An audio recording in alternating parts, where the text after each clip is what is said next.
Assalamualaikum warahmatullahi wabarakatuh.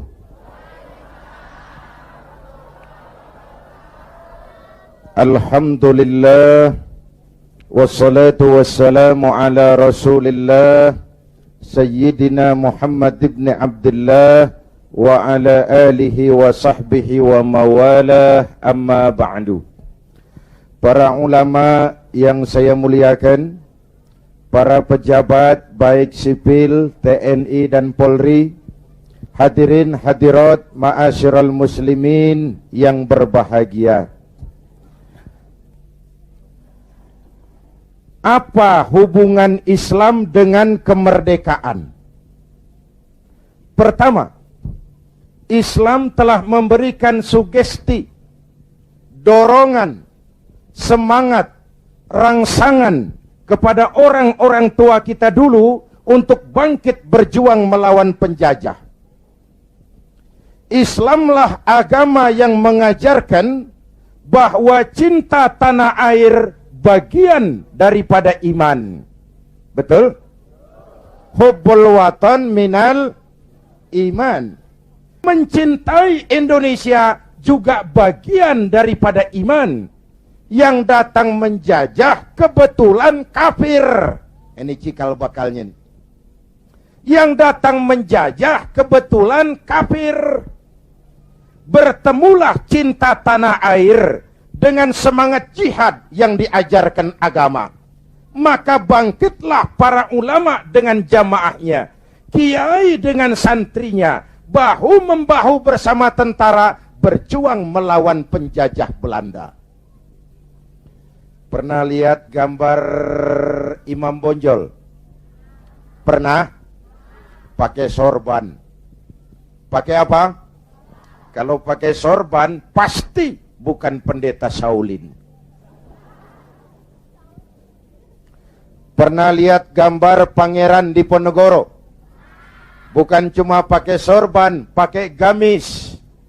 Ketika Belanda dengan licik berhasil menangkap Pangeran Diponegoro, pengikut-pengikutnya termasuk Kiai Mojo, Kiai Maja, mundur ke pedalaman, membentuk kantong-kantong perjuangan. Berupa apa? Pesantren.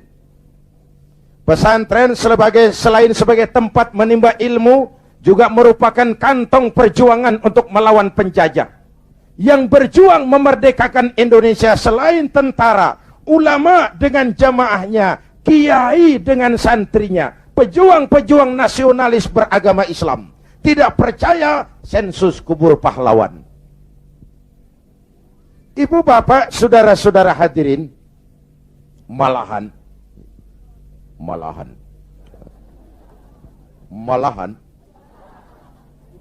Bung Tomo, tokoh 10 November yang dikenal sebagai Hari Pahlawan, dalam satu pidatonya di Jakarta, saya ingat almarhum Bung Tomo pernah bilang begini. Ini pidato Bung Tomo, saya ulang. Andai kata tidak ada kalimat takbir, ini ucapan Bung Tomo. Andai kata tidak ada kalimat takbir, saya tidak tahu, kata Bung Tomo, dengan apa saya harus menggerakkan putra-putra terbaik bangsa untuk bangkit berjuang melawan penjajah. Begitu Allahu Akbar, semangat jihad menggelora. Belanda kecil, mati tiket ke surga. Coba pakai kalimat lain, enggak serem. Woi, perang, perang, malah mundur orang. Tapi begitu Allahu Akbar, kalimat ini refleksi dari nilai keyakinan. Ibu bapak, saudara hadirin yang saya hormati, ketika itu pilihan perjuangan cuma dua, merdeka atau mati. Betul? Orang-orang tua kita berjuang gak mikirin nanti saya jadi bupati di mana kalau merdeka. Nanti saya dapat kursi apa kalau merdeka. Tidak. Ikhlas membela tanah air sebagai bagian daripada nilai-nilai keimanan. Dulu iman untuk merebut kemerdekaan. Sekarang iman untuk mengisi kemerdekaan. Ya Bu? Ya Bu? Apa?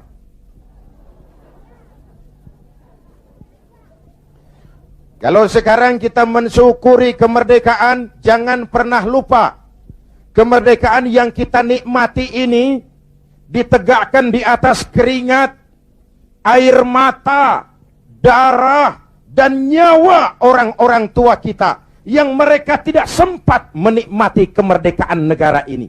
Jangan kotori darah mereka dengan togel, kata Ustaz tadi. Jangan kotori darah mereka dengan perbuatan tercela di atas republik tercinta ini. Jangankan adik-adik saya yang lebih muda, saya saja kalau ditanya, Saudara Zainuddin, apa jasamu dalam menegakkan kemerdekaan? Saya jawab, tidak ada.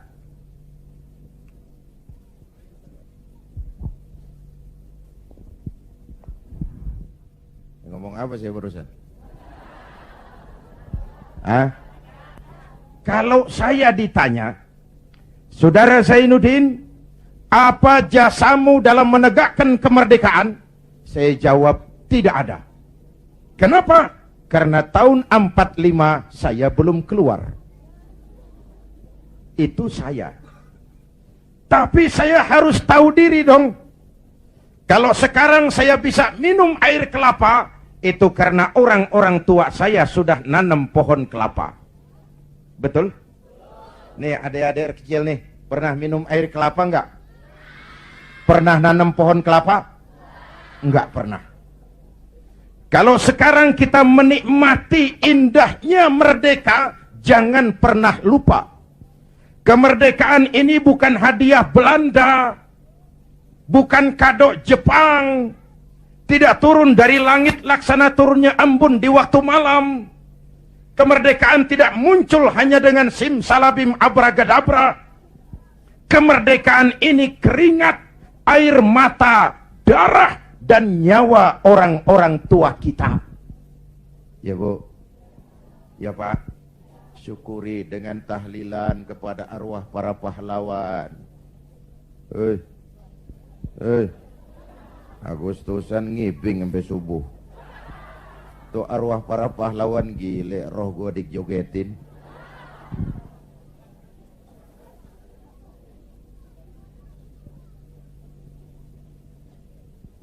Oke, dulu iman untuk merebut kemerdekaan, sekarang iman untuk mengisi kemerdekaan. Selama ini pembentukan SDM kita cuma berorientasi pada pengisian otak, penataran tiap hari, pendidikan keterampilan di sana sini, tapi hati sering kosong, agama dangkal, keyakinan rapuh, akhirnya moral rendah. Pantas yang disuruh ngurus laut malah jadi bajak laut. Yang disuruh ngurus hutan, rame-rame jadi orang hutan. Yang disuruh ngurus beras, malah nimbun beras. Yang disuruh ngurus hukum, malah bikin hukum kayak pisau. Itu yang melukai rasa keadilan. Pantas muncul street justice, pengadilan jalanan, maling motor, tangkap, bakar. Itu refleksi dari ketidakpuasan rakyat terhadap sikap hukum selama ini, di mana rakyat melihat kalau yang kecil salah, hukum cepat-cepat ditegakkan, yang besar salah, diam pura-pura nggak ngerti. Itu yang merusak masyarakat. Jelas? Hukum kayak pisau. Tahu pisau? Kalau ke bawah tajam, ke atas si tumpul. Ini hukum pisau namanya. Mudah-mudahan ke depan duet Bu Mega dan Pak Hamzah mampu menegakkan hukum dengan benar. Amin. Ya Rabbal.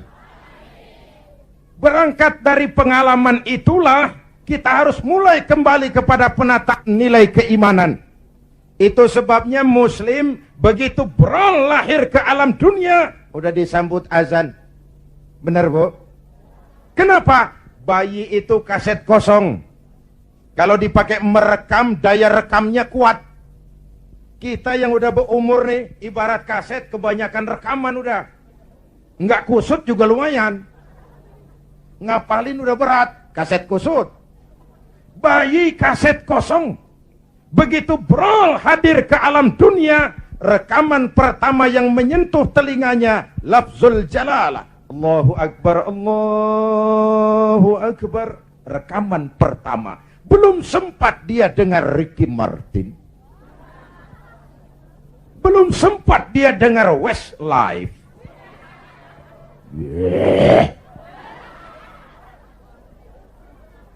Kok tahu?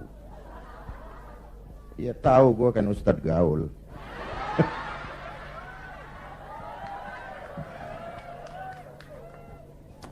Suara pertama yang masuk telinganya Allahu Akbar, suara iman.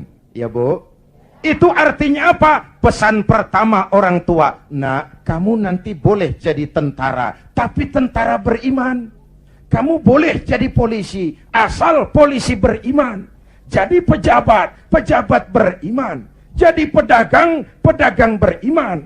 Jadi petani, petani beriman. Jadi nelayan, nelayan beriman. Jadi teknokrat, teknokrat beriman. Jadi seniman, seniman beriman. Jadi artis, artis beriman. Jadi maling. Nggak ada, mana ada maling beriman. Kalau iman landasannya insya Allah aman. Betul? Dengan mensyukuri nikmat kemerdekaan, ayo kita mengadakan recovery terhadap sikap mental selama ini. Berangkat lagi dari nilai keimanan. Jaga baik-baik, wariskan kepada anak-anak kita. Peristiwa kemarin, bulan kemarin, perubahan terjadi begitu cepat. Mulai dari digelarnya sidang istimewa, dicabutnya mandat Gus Dur, dikukuhkannya Bu Mega sebagai presiden, dipilihnya Pak Hamzah Has sebagai wakil presiden. Kalau kita berangkat dari nilai keimanan, maha benar Allah, wa tilkal ayyamu nudawiluha bainan nas. Hari itu kami putar di antara manusia. Ada saat datang, ada waktu pergi. Ada hari lahir, ada saat kembali. Ada waktu dilantik, ada saat menyerahkan jabatan. Hidup cuma nungguin giliran. Maka kalau lagi di atas berkuasa, jangan busung dada dan lupa daratan. Kalau lagi nyungsep di bawah, jangan putus asa dan protes Tuhan. Hei. Hei.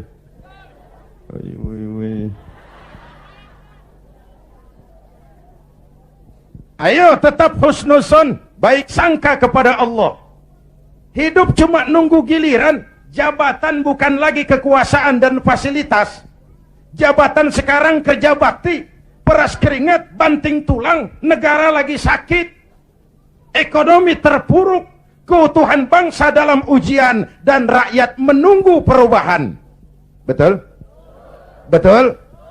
Kalau jabatan cuma dianggap kekuasaan, kalau jabatan cuma dianggap fasilitas, biasanya itu maling timba. Hei. Hei.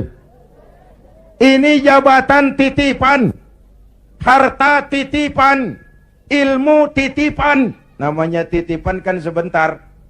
Jangankan harta Pak, roh nih, roh yang menyebabkan kita hidup, itu sekedar hak guna pakai. Nggak punya sertifikat, bodong. Sekedar hak guna pakai. Kalau yang punya mau ambil, inna lillahi wa inna ilaihi. Ruh saja nggak bisa kita pertahankan, apalagi jabatan, apalagi harta, apalagi hidup ini.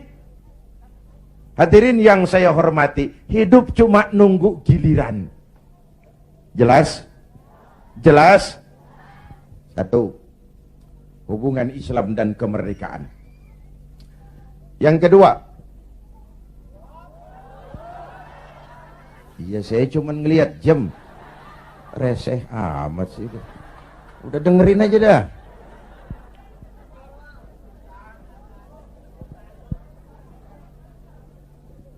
Terus menghina itu. Ini ustadz bukan tukang parkir. Terus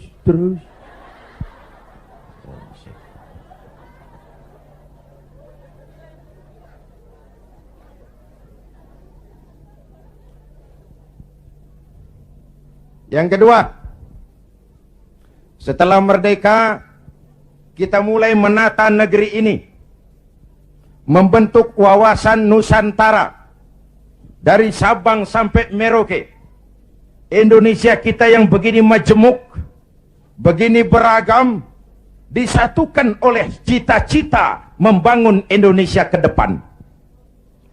Agama yang memberikan dorongan ke arah lahirnya persatuan dan kesatuan adalah Islam. Ia membebaskan manusia dari ras diskriminasi.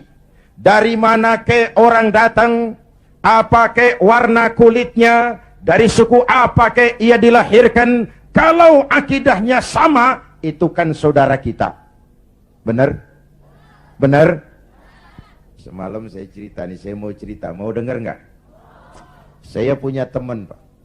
Teman saya ini doktor dari Harvard University, Amerika. Kenalan sama saya pada waktu saya berada di San Francisco.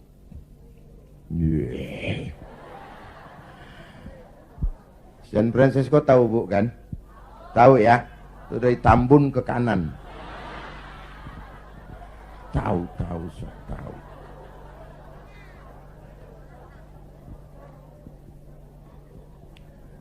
Satu hari teman saya si dokter ini bilang, orang Amerika, bule, Mr. Zainuddin, ya, saya kagum dengan negeri Anda Indonesia.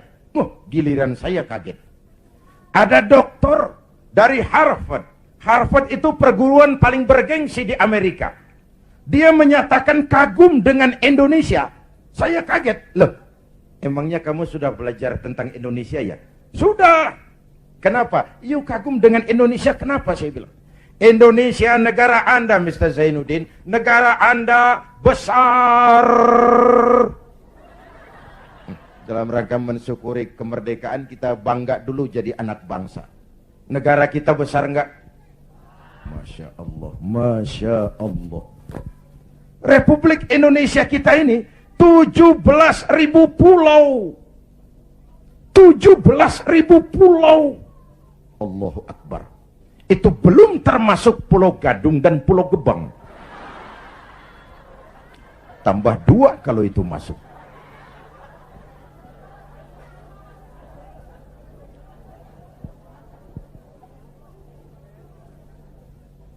Buminya mengandung minyak, gas, batu bara, barang tambang lain. Lautnya kaya, hutannya kaya. 17.000 pulau terhampar sepanjang garis khatulistiwa. Hijau, ranau, subur, makmur, Kemah, Ripah, Loh, Jenawi, Toto, Tentrem, Kertoraharjo.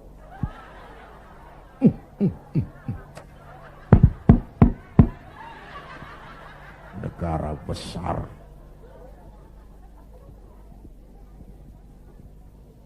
Sampai teman saya orang Arab lain lagi, dia bilang, "Inta Indonesia guys, Indonesia bagus." Saya bilang, bagus apanya, Arab? Indonesia negeri Anda subur, tongkat ditanam jadi pohon, namanya singkong. Tongkat ditanam jadi pohon, kami pohon ditanam jadi tongkat, mati tuh pohon.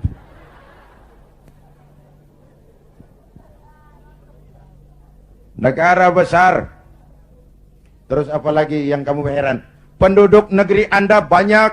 Kita rakyat Indonesia sekarang 210 juta. Itu SDM kita, itu aset kita, 210 juta. Allahu Akbar. Konon menurut keluarga berencana nasional, di Indonesia ini tiap 1 menit lahir 8 bayi. Cuma karena Indonesia luas nggak terasa. Coba jejer, serem. 1 menit 8, brol. Ini kan menyangkut sekolah yang harus kita siapkan, lapangan kerja yang harus kita sediakan, kesehatan yang harus kita pikirkan, pertumbuhan penduduk kan artinya itu. Pertumbuhan penduduk artinya lapangan kerja, sekolah, kesehatan. Ibu bapak hadirin yang saya hormati, Negara besar, penduduk banyak, agama macam-macam. Ini faktor ketiga. Di Indonesia paling banyak agama.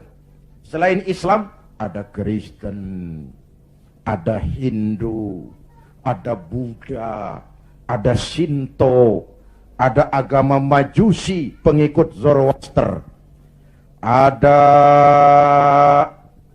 agama Kaharingan di Kalimantan. Jawa Tengah masih banyak aliran kebatinan, kejawen, golongan eling. Yang penting percaya kepada Tuhan yang Maha Esa, berbudi luhur, berjiwa bersih, banyak-banyak bersamadi, menyadari tentang hakikat sangkan paraning dumadi, untuk mencapai manunggaling kaula Gusti. Negara besar, penduduk banyak, agama macam-macam, kok Anda bisa satu? Nah ini yang dia heran. Anda pakai lem apa? Saya bilang lemnya dua. Pertama, 87% penduduk Republik ini Muslim. Watak Islam itu rahmatan lil. Kalau besar, dia mampu melindungi yang kecil. Kalau kecil, dia mampu menjaga diri. Ini bukan umat teroris. Ini umat cinta damai. Ini bukan umat biang kerok. Ini umat penegak kebenaran. Kita tidak pernah cari-cari musuh, tapi kita pantang lari kalau ketemu musuh. Jelas? Jelas? Hadirin yang saya hormati, lem kedua saya bilang namanya Pancasila. Ini diterima oleh semua agama. Dengan mensyukuri nikmat kemerdekaan, ayo jaga persatuan dan kesatuan. Pagelaran bulan kemarin dalam pengembangan demokrasi kita harus jadi pelajaran betapa kita harus menghormati perbedaan. Jangan beda dianggap musuh. Kalau beda dianggap musuh, kapan kita mau dewasa? Kalau beda dianggap musuh, kapan kita mau berdemokrasi? Ayo rakyat kita dewasa. Jangan terjebak fanatisme sempit. Saudara senang Zainuddin, boleh. Fanatik sama Zainuddin, jangan. Kalau buat Pak Zainuddin benar atau salah, saya bela dengan darah saya. Goblok. Yang benar belain, yang salah dandanin. Kalau salah dibenerin juga, kita menjerumuskan orang namanya. Ya Bu, ya Bu, ayo rakyat kita objektif. Biar keluar dari dubur ayam. Kalau memang telur, ambil. Biar keluar dari dubur kiai. Kalau kuning, kabur. Jangan lihat kiainya, lihat yang merojol apaan. Akur? Akur? Ayo kita ambil pelajaran. Sekarang kalau para elit di atas masih suka pada bertengkar, kita rakyat nggak usah ikut-ikutan. Jadi penonton yang baik sajalah. Waktunya keplok-keplok. Namanya juga elit bang. Siang dia bertengkar, malam makan bareng di hotel. Kita di kampung udah pada ngasak golok. Urusan apa? Benar? Benar? Sebaliknya elit di atas juga kudu sadar dong. Seperti saya bilang, di mana-mana juga kalau kebo berantem sama kebo, yang rusak rumput. Kebo berantem sama kebo, yang rusak rumput. Pemimpin bertengkar sama pemimpin, yang bingung pengikut. Di mana-mana sejak dulu kalau kebo berantem sama kebo, yang rusak rumput. Maka kita menghimbau kepada para kebo. Ya ini ngikutin bahasa doang. Kita menghimbau kepada para kebo, berhenti dah berantem supaya rumput tumbuh subur. Amin. Kita nih rakyat kecil udah capek. 3 tahun terpuruk. Di atas namain. Dijadiin address. Padahal kita kan rakyat kecil, tuntutan nggak banyak-banyak amat. Si amat aja yang banyak. Perangsanan saya Pak, kita nih rakyat kecil asal keadaan aman, bisa kerja, makan cukup, anak bisa sekolah, rapi urusan. Bener? Yang mau jadi presiden si amat, si baduk, bodoh amat gitu mah. Ya Bu, yang penting Pak keadaan aman, bisa kerja, makan cukup, anak bisa sekolah, rapi udah. Ada rezeki dikit, kawin lagi. Umpamanya ini, umpamanya.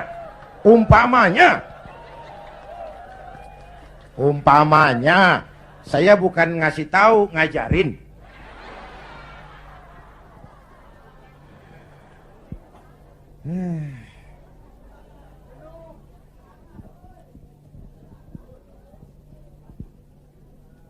Ibu bapak, saudara-saudara hadirin, jadi mensyukuri nikmat kemerdekaan, jadilah lem perekat menjaga keutuhan bangsa. Kenapa? Keutuhan kita dalam ujian, apalagi kemarin-kemarin kan istilah saya musim Pak Bendot. Kipas, angin. Tukang kipas gentayangan, tukang kompor lebih banyak daripada tukang lem. Angetin sono, sundut sini, panasin sono, bakar sini. Begitu kebakaran dia kabur, tepuk tangan, kita yang tekor. Hadirin yang saya hormati, padahal bangsa itu kayak gelas. Ini contoh.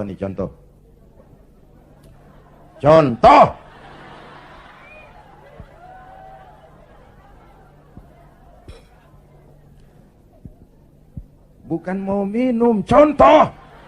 Usil aja heran. Orang ngasih contoh kudu jelas. Contoh. Bu, ini gelas kalau pecah bisa ditambal nggak? Nah, bangsa kayak gelas bang. Begitu pecah nggak bakal bisa ditambal. Timur udah pisah dari Indonesia. Mimpi narik lagi Timur ke Indonesia. Mimpi. Kenapa? Gelas udah pecah, nggak bakal bisa ditambal. Uni Soviet gelas besar, negara besar, bersama Amerika jadi polisi dunia, dihantam glasnost yang kebablasan, Gorbachev terpental, Soviet pecah jadi negara kecil berkeping-keping. Tidak mungkin menyatukan lagi Soviet. Kenapa? Gelas udah pecah, nggak bakal bisa ditambal. Jelas? Gua baru minum.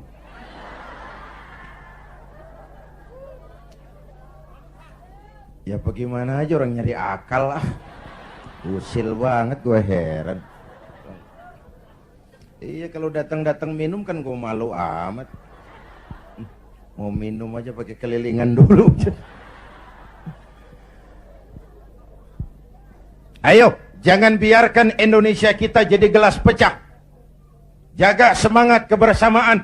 Beda boleh, marahan jangan. Bang, kaos lu hijau ya? Hijau gue. Temen kita kuning. Biarin kalau dia mau. Yang satu merah. Nggak apa-apa.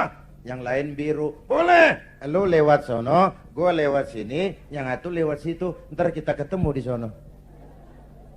Bisa nggak begitu? Cakep nggak urusan? Iya, jangan beda kaos merengut. Urusan apa? Jadi anggota DPR kagak, sama tetangga marah. Tekor kemana-mana. Ayo rakyat kita dewasa, berpolitik dengan rasio, jangan dengan emosi. Kayak saya kan, sekarang saya ketua Dewan Pimpinan Pusat Partai Persatuan Pembangunan. Itu pribadi saya, nanti saya cerita kenapa saya gunakan hak politik saya. Tapi saya tidak akan memaksakan pendirian ini kepada hadirin. Itu resiko saya gunakan hak politik saya pulang kampung P3. Perkara saudara, terserah, saya menghargai pendirian saudara. Mau ikut saya, alhamdulillah. Mau pilih P3, silakan. Mau berjuang dengan yang gambarnya Ka'bah, boleh. Terserah aja itu sih. Namanya hak demokrasi, nggak boleh dipaksa-paksa dong, ya nggak?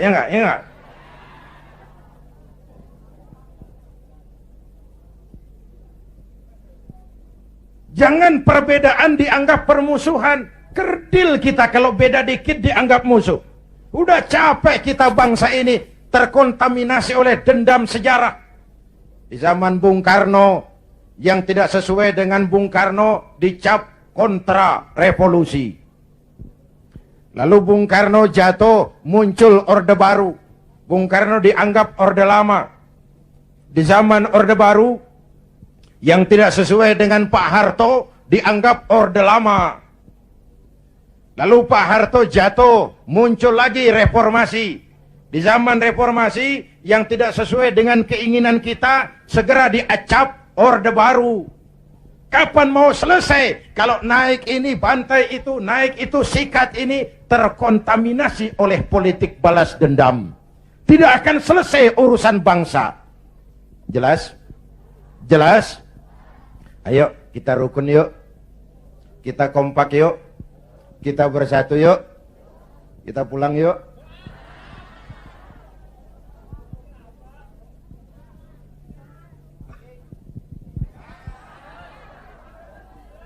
Sampai jam berapa nih?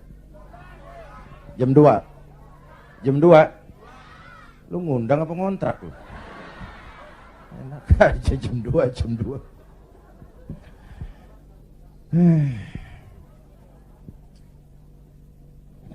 Malam ini saya hadir di sini. Saya enggak merasa sebagai tamu. Saya hanya keluarga datang dan bicara di tengah keluarganya. Bahwa saya lahir di Kebayoran, itu sih kebetulan. Saya enggak mesen. Terima jadi mau bilang apa? Belum lama di Sumatera Utara, di Medan, satu tabligh akbar saya bicara di tengah keluarga besar suku Mandailing, Batak. Saya diulos, dikasih pakaian kebesaran, diangkat jadi warga Mandailing. Saya dikasih gelar Lubis. Zainuddin MZ Lubis. Saya maulid lagi ke Makassar bersama nelayan-nelayan Bugis. Mereka bikin acara gebyar maulid tradisional Bahari 2000. Kumpul tokoh-tokoh Bugis. Saya dipakein pakaian kebesaran, pakai badik. Saya diangkat lagi jadi warga Bugis oleh wali kota Makassar. Saya dikasih gelar Daeng Tojeng. Tojeng artinya yang benar. Daeng semacam Raden. Kalau dikumpulin nama saya udah lumayan panjang. Haji Daeng Tojeng Zainuddin MZ Lubis. Saya cuma mau bilang inilah Indonesia kita. Begini majemuk, begini beragam. Walaupun bineka, kita tetap tunggal. Nah, bagi kita umat Islam sudah dididik di masjid. Masya Allah, di daerah kita masjid saya bangga. Selalu penuh dengan sholat berjamaah. Terutama subuh.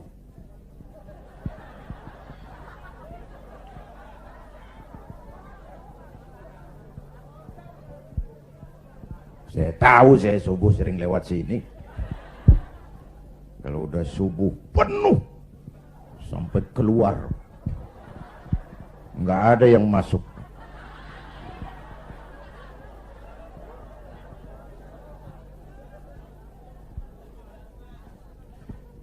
Ayo ke masjid. Pertama, siapapun masuk masjid, copot sandal, buka sepatu. Betul? Bicara demokrasi, mau bicara reformasi, mau bicara soal keadilan, rohnya satu. Jangan ada warga negara kelas 1 di Republik ini. Semua sama di hadapan hukum. Siapapun masuk masjid, copot sandal, buka sepatu. Lurah masuk masjid, buka sepatu, rah. Camat masuk masjid, buka sepatu, mat. Gubernur masuk masjid, buka sepatu, Nur. Presiden masuk masjid, buka sepatu.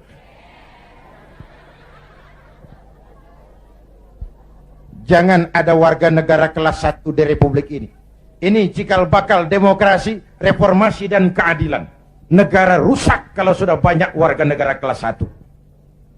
Sudah copot sendal? Sudah, Pak. Sudah buka sepatu? Sudah. Ayo masuk ke dalam masjid. Kalau sudah masuk ke dalam, ibu bapak lihat, yang datang dari sebelah kidul, madep ngulon, bang.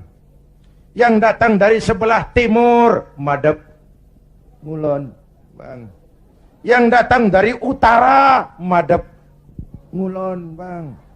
Yang datang dari sebelah kulon, madep ngulon. Masya Allah, jiwa masjid. Bukan soal dari mana orang datang, tapi satu arah menghadapmu. Kau boleh Sunda, kau boleh Jawa, kau boleh Batak, kau boleh Ambon, kau boleh Bugis, kau boleh Aceh, kau boleh Padang, kau boleh Melayu, kau boleh Dayak, kau boleh Madura, kau boleh Betawi, tapi kita satu nusa, satu bangsa, satu. Yuk kita rukun yuk, kita kompak yuk. Lidih juga bang, lidih tahu lidih. Lidih biar gede banget, kalau sendirian laler kagak mati. Bener. Tapi biar lidih kecil-kecil, kalau digabung sama lidih yang lain, diikat jadi satu, sapuh namanya, jangan laler, anjing juga gempor. Bener. Kita begitu juga, walaupun hutang kita bertumpuk, kita tetap optimis, sumber daya alam kita kaya, asal kita kompak, rukun, bersatu. Jelas? Jelas? Sudah madep ngulon semua bang? Sudah, ayo selenggarakan sholat berjamaah. Apa itu? Hidup berbangsa dan bernegara. Caranya bagaimana? Ya harus ada imam, harus ada makmum. Betul? Ada pemimpin, ada rakyat. Makmum siapa? Makmum mah siapa aja bang. Ngaji deh sama kiai mana juga nggak ada pemilihan makmum. Namanya makmum tiba ngikutin siapa juga boleh. Bener. Bang, orang budek tuh. Budek boleh jadi makmum. Timbang makmum ngikutin doang, dia budek, dia kagak denger juga dia lihat. Bacaannya nggak fasih, boleh jadi makmum. Ketinggalan satu rakaat, boleh jadi makmum. Tapi nggak tiap orang boleh jadi imam. Kenapa? Imam mau mimpin orang banyak. Kalau imam goblok, bego, hancur sembahyang. Benar? Benar? Makanya lain kali milih imam hati-hati. Hei, yang punya masjid pada nih, kalau milih imam hati-hati.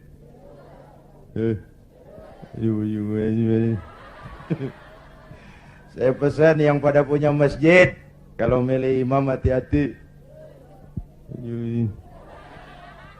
Dulu pernah kejadian, ini karikatur, mau dengar nggak saya cerita?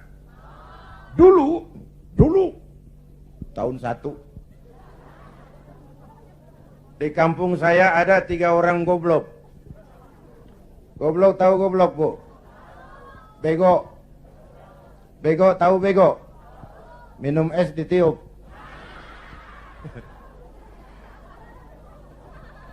Dia kira ngebul panas kali. Ini 3 orang goblok sholat di musola. Musolanya udah tua, atasnya pagar, banyak tikus. 1 jadi imam, 2 jadi makmum. Waktu tahiyat, at-tahiyatul mubarakatus salawatut tayyibatu lillah. Baru sampai atta, tikus jatuh. Pas di depan imam. Gede, botak.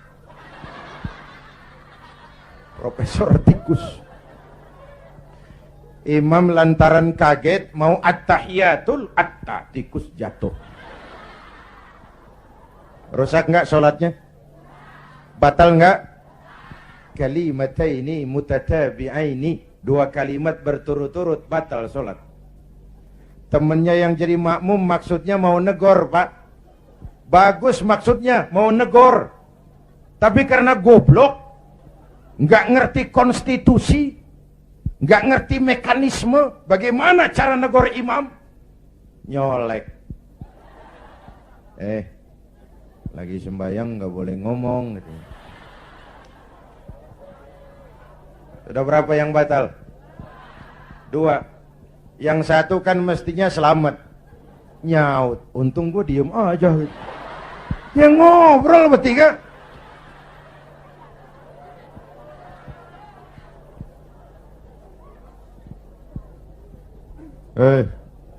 Nyari imam hati-hati. Ya Pak.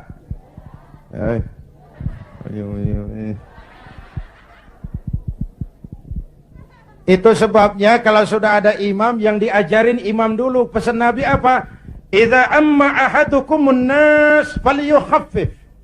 Kalau kamu jadi imam, ringankan solatmu, jangan terlalu panjang. Kenapa? Makmum nggak sama kekuatannya. Ada makmum yang tua renta, diri aja udah gemeter. Ada makmum yang punya darah tinggi, kalau sujud kelamaan palanya sakit. Ada makmum yang udah janji habis sembahyang mau terima duit. Kalau imam kelamaan kelas odan makmum. Imam harus tahu keadaan makmum. Pemimpin harus punya sense of crisis. Rakyat saya ini keadaannya lagi bagaimana? Kalau saya begini pantas apa enggak? Jangan udah diangkat jadi imam lupa daratan. Sembahyang Isya berjamaah. Rakaat pertama selesai Fatihah, Yasin. Makmum ikut si ikut, nggak punya pilihan lain. Tapi hatinya kan ngedumel. Kata makmum, paling sekali ini gue sembahyang di sini. Gue kapok punya imam begini nih. Besok tobatin gue balik lagi. Hadirin yang saya hormati, begitulah kita mewujudkan semangat kebersamaan untuk Indonesia esok yang lebih baik dari hari ini. Amin. Ya Rabbal, mensyukuri nikmat kemerdekaan dengan semangat menjaga nilai-nilai kebersamaan, persatuan, kesatuan, kerukunan, dan kekompakan. Lalu yang ketiga, hubungan Islam dan kemerdekaan. Setelah merdeka, membentuk wawasan Nusantara, kita mulai membangun. Bung Karno menyebutnya pembangunan semesta berencana. Pak Harto menyebutnya pembangunan manusia seutuhnya. Apapun namanya, tapi ini refleksi dari keyakinan. Walaupun Indonesia bukan negara agama, tapi pasti Indonesia negaranya orang beragama. Maka orientasi pembangunan tidak cuma dunia, tapi juga akhirat. Betul? Ini semua nih calon-calon jenazah.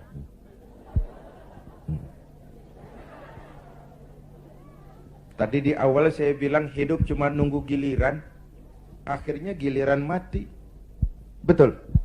Cuma kapan mati itu yang kita nggak tahu. Apakah nanti ibu-ibu duluan, saya belakangan? Kita nggak tahu, itu rahasia Allah. Mungkin juga malah saya yang belakangan, ibu-ibu duluan. Kita nggak tahu, itu rahasia Allah. Betul? Betul? Karena itu, dengan mensyukuri nikmat kemerdekaan, mari kita isi kemerdekaan ini membangun dunia, tapi untuk kepentingan akhirat. Ya Bu? Ya Pak? Ayo kita kompromi kepada Allah dengan memasyarakatkan istighfar, mengistighfarkan masyarakat. Kita memang rakyat kecil, tapi jeritan batin rakyat kecil, nurani rakyat kecil, mampu menggoyang aras. Hadirin yang saya hormati, hanya dengan wujud keseimbangan seperti itu, ada hidup sesudah mati, ada akhirat sesudah dunia, kita bisa berharap mencapai fid dunya hasanah wa fil akhirati hasanah. Ibu bapak hadirin, ini sekelumit tentang mensyukuri nikmat kemerdekaan. Nah sekarang saya mau bicara soal partai, karena yang ngadakan ini DPC P3. Banyak pertanyaan, mengapa makhluk bernama Zainuddin MZ yang dulu katanya tidak kemana-mana tapi ada di mana-mana, kok memutuskan turun lagi ke panggung politik? Tentu ada asbabun nuzul. Ini saya mau cerita asbabun nuzul. Saya mulai berkenalan dengan politik lebih dulu daripada menjadi mubalik. Tahun 71 saya sudah ikut politik praktis. Waktu itu saya jadi juru kampanye Partai Nahdlatul Ulama, pemilu pertama di zaman Pak Harto yang diikuti oleh 11 partai. Ini historisnya nih. Tahun 74 terjadi fusi 4 partai Islam, NU, Parmusi, PSII, Perti, melebur jadi satu. Terjadi fusi. Lahirlah Partai Persatuan Pembangunan. Asasnya Islam, lambangnya Ka'bah, hasil istikharah Hadratus Syekh Kiai Haji Bisri Samsuri, Rais Suriah Nahdlatul Ulama waktu itu, yang adalah kakeknya Kiai Haji Abdurrahman Wahid. Maka pemilu tahun 77 dan 82, selain duduk di MPC, saya tetap kampanye buat Partai Persatuan. Duet sama Haji Roma Irama waktu itu, di zaman galak-galaknya Golkar. Tahun 77-82 Bu, kalau berangkat kampanye itu pamitnya pamit mati. Itu zaman-zaman Amir Mahmud, Amir Murtono, dan Amir-Amir lain itu. Nyawa taruhannya, padahal calon anggota DPR bukan, apalagi calon menteri, digaji kagak. Itu yang namanya panggilan jiwa. Karena partai ini asasnya Islam. Tujuannya amar ma'ruf nahi munkar, untuk kemaslahatan bangsa dan negara. Kenapa? Negara ini kan kayak kapal, Bang. Kapal laut. Orang naik kapal laut kelasnya nggak sama. Ada yang di dek kelas 1, kelas 2, ada yang kamarnya di bawah. Kalau yang dapat kamar di bawah perlu air, dia kudu ke atas. Lewat tangga, jalan jauh, capek, keringetan. Potong kompas. Ngapain gua ke atas jauh-jauh? Air deket banget, cuman dibatasin dinding kapal. Gua bor aja nih kapal nih. Ntar air masuk kamar-kamar gua udah bayar pakai duit gua. Yang ngebor juga gua. Orang lain jangan ikut campur. Kalau didiemin kapal dibor, bocor nggak?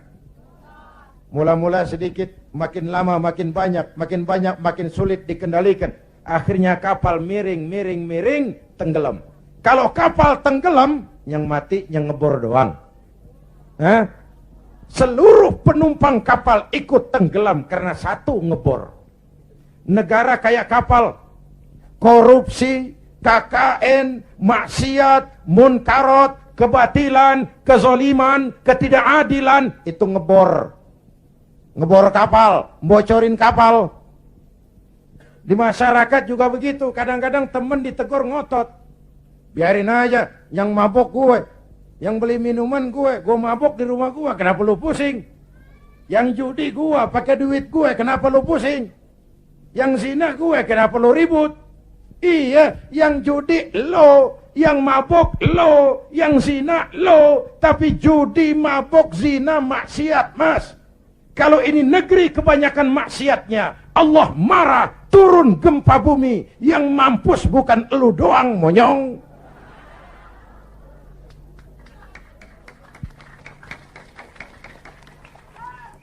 Jelas?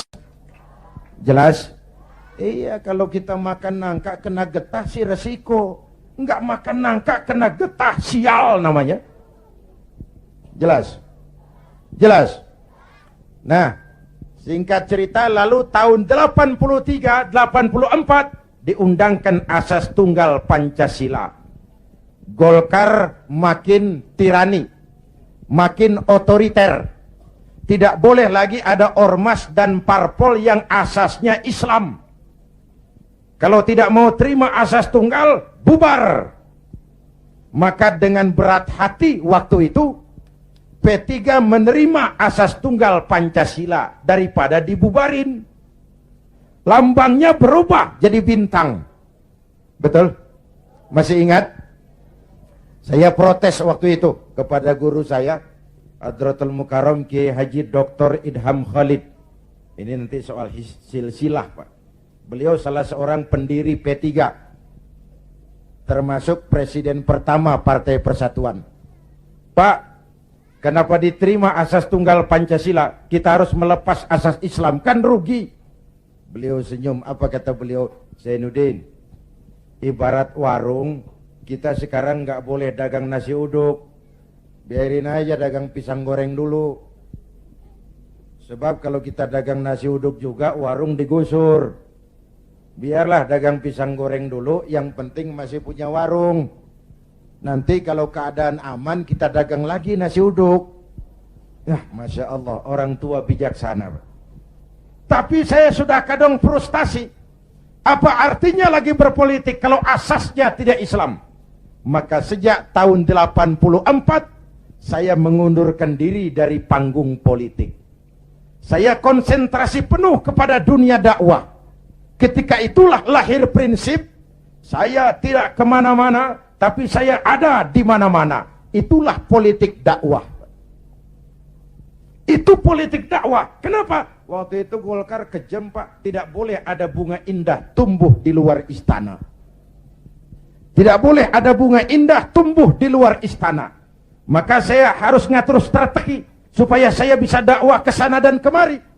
Saya lahirkanlah prinsip tidak kemana-mana, tapi ada di mana-mana.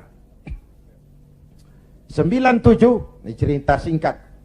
Mulai terjadi krisis moneter. Rupiah kita anjlok, dolar naik ke langit. Ya Bu? Ya Bu?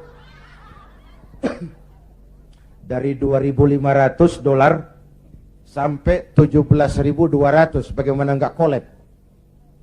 Akibat krisis moneter muncul yang lebih makro, krisis ekonomi. Sampai sekarang kita masih ngerasain. Ya Bu, perusahaan besar ambruk, konglomerat terpuruk, hutang numpuk, pejabat ngantuk, PHK di mana-mana, lapangan kerja sulit, pengangguran meningkat, kemiskinan naik, kriminal menjadi-jadi, harga-harga kebutuhan tiap hari berlomba dan membumbung. Ini ibu-ibu di dapur kan ngerasain bener. Ya Bu, tadi udah ditanya tuh sama Ustadz kita, beras naik nggak? Naik. Minyak, kecap, bapaknya anak-anak. Pikir dulu baru nyaut, naik.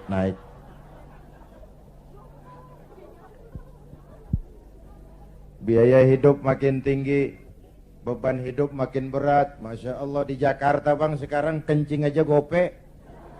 Bener, kencing gope. Teman saya ngasih duit ribuan, gak ada kembaliannya, disuruh kencing lagi. Orang udah tiris, bagaimana ngeluarinnya? La haula wa la quwata illa billah.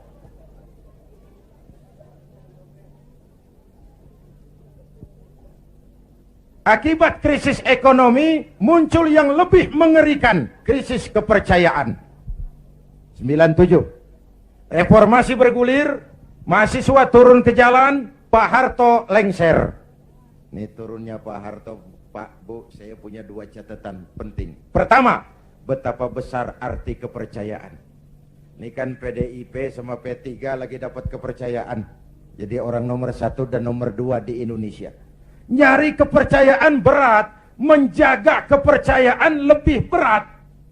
Kalau dipikir-pikir Pak Harto kok bisa turun? Apa nggak punya duit? Banyak. Apa nggak didukung tentara? Oh, sebagai presiden dia panglima tertinggi ABRI, Pangkostrat mantunya. Kok turun? Jawabannya tidak dipercaya.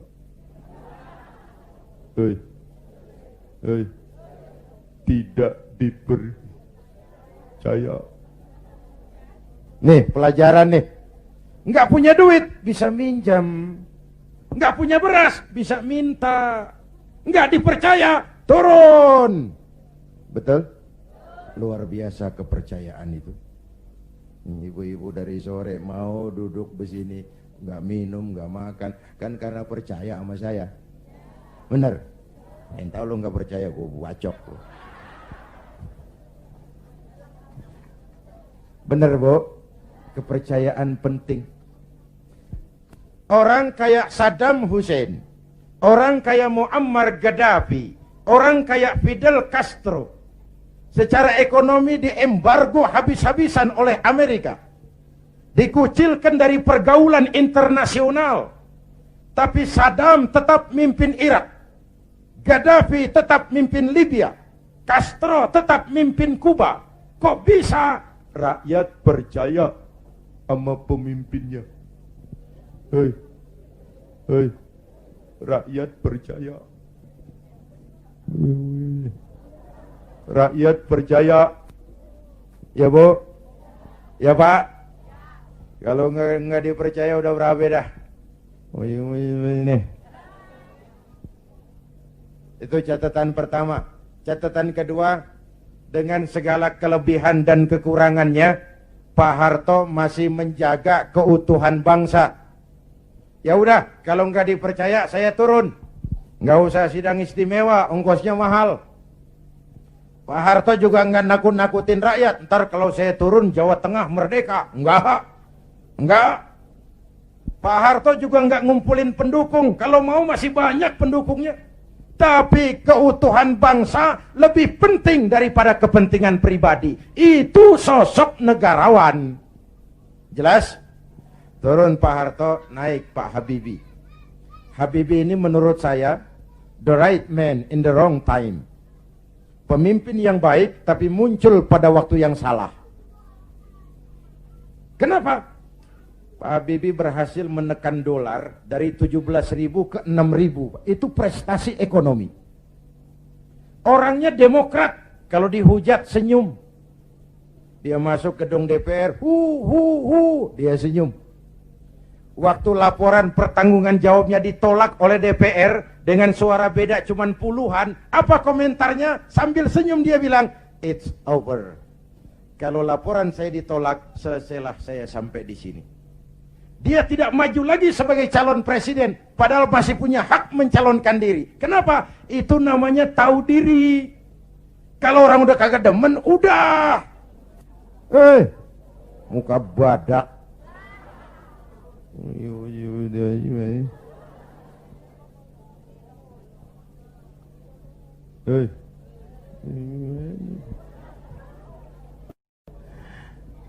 Ibu bapak hadirin, nah setelah reformasi bergulir, muncul begitu banyak partai. Betul? Partai yang Islam saja tidak kurang 20 partai. Saya bingung lagi. Tadinya saya pengen ada partai yang berasaskan Islam. Begitu muncul, begitu banyak. 20 lebih partai Islam. Termasuk yang tidak punya anggota. Papan nama. Makanya saya tetap tiarap. Lalu tahun 99 diadakanlah pemilihan umum. Diikuti 49 partai. Innalillahi wa inna ilaihi raji'un. 49 partai. Termasuk 20 lebih partai yang asasnya Islam. Saya bingung. Ini mana teman mana lawan. Maka pemilu 99 saya tetap tiarap. Istri dan anak-anak saya turun kampanye. Ngeramehin, ya apalagi kalau bukan P3. Tapi saya tetap belum tergerak.